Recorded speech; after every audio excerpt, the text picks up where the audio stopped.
Hello everyone. आज हम लोग set of and carry forward of losses का क्वेश्चन नंबर 1 सॉल्व करेंगे। जैसे कि हमने पहले प्रोविजंस पे डिस्कस किया था कि लॉसेस को पहले हमें सेट ऑफ करना होता है, मींस करंट ईयर में ही एडजस्ट करना होता है। और अगर लॉसेस मेरे सेट ऑफ नहीं हो पाते हैं तो उसको हम कैरी फॉरवर्ड कर देते हैं, मींस नेक्स्ट ईयर की इनकम से उसको हम सेट ऑफ करेंगे। तो जब हम क्वेश्चन स्टार्ट करेंगे सॉल्व करना, तो वो इनकम्स जो लॉसेस जो हमें सेट ऑफ करना है उसको हम अपने कंपटीशन में शो नहीं करेंगे, या उसको हम इनर कॉलम में ही लिखेंगे। और जो इनकम मेरी अराइज हुई है उसको आउटर कॉलम में, और जिस लॉस को सेट ऑफ किया जा सकता है उसको हम आउटर कॉलम के लिए में शो करेंगे। सबसे पहले मेरा आता है इनकम फ्रॉम सैलरी। इस क्वेश्चन में इनकम फ्रॉम सैलरी गिवन नहीं है तो उसको हम स्किप कर देंगे। और हमेशा जब भी हमें जीटीआई कैलकुलेट करना होगा तो हम सीक्वेंस वाइज चलेंगे, मीन्स जिस सीक्वेंस में आपके heads incomes, income from salaries, then income from house property, then income from business, capital gain and income from other sources. तो इस क्वेश्चन में income from salaries is not given, but loss from house property given है 6,000 rupees. और loss from house property को हम adjust कर सकते हैं।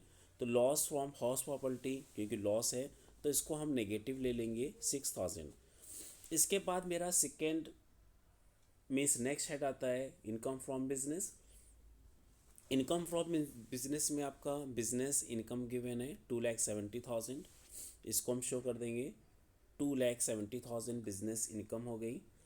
Share of loss in A firm, ये आपका लॉस है फर्म का, और यहाँ पे हम इंडिविजुअली इनकम को कैलकुलेट कर रहे हैं तो इसको हम स्किप कर देंगे। इनकम फ्रॉम बिजनेस के बाद मेरा नेक्स्ट हेड होता है income from capital gains. Capital gains के यहाँ पे दो पॉइंट्स गिवन है, एक short term capital gain given है और एक long term capital loss given है। शॉर्ट टर्म कैपिटल गेन आपका टैक्सेबल होता है, इसको हमने शो कर दिया 22,500।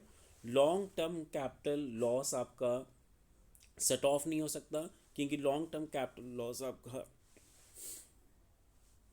तभी सेट ऑफ होगा जब लॉन्ग टर्म कैपिटल गेन होगा। तो यहाँ पे long term capital gain given नहीं है तो लॉन्ग टर्म कैपिटल लॉस को हम सेट कैरी फॉरवर्ड कर देंगे, और उसके लिए हम जीटीआई में इसको इंक्लूड नहीं करेंगे, नीचे पॉइंट शो कर देंगे loss will be carry forward. इसी तरह से आपका लॉस इन स्पेकुलेशन भी गिवन है। लॉस इन स्पेकुलेशन भी आपका इनकम फ्रॉम स्पेकुलेशन से ही सेट ऑफ हो सकता है। और इस क्वेश्चन में इनकम फ्रॉम स्पेकुलेशन गिवन नहीं है तो लॉस को भी हमें कैरी फॉरवर्ड करना होगा, मीन्स नेक्स्ट ईयर जब प्रॉफिट राइज होगा तब हम इसको एडजस्ट कर सकते हैं।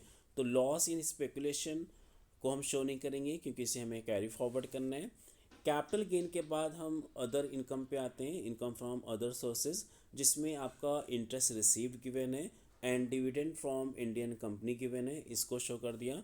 Interest ₹3,000, dividend ₹5,000, in outer column ₹8,000। Then हमने जीटीआई कैलकुलेट कर लिया, और जो लॉसेस मेरे सेट ऑफ नहीं हो पाए थे उनको हमने कैरी फॉरवर्ड कर दिया, स्पेकुलेशन लॉस को कैरी फॉरवर्ड कर दिया, और आपका एल था उसको हमने कैरी फॉरवर्ड कर दिया।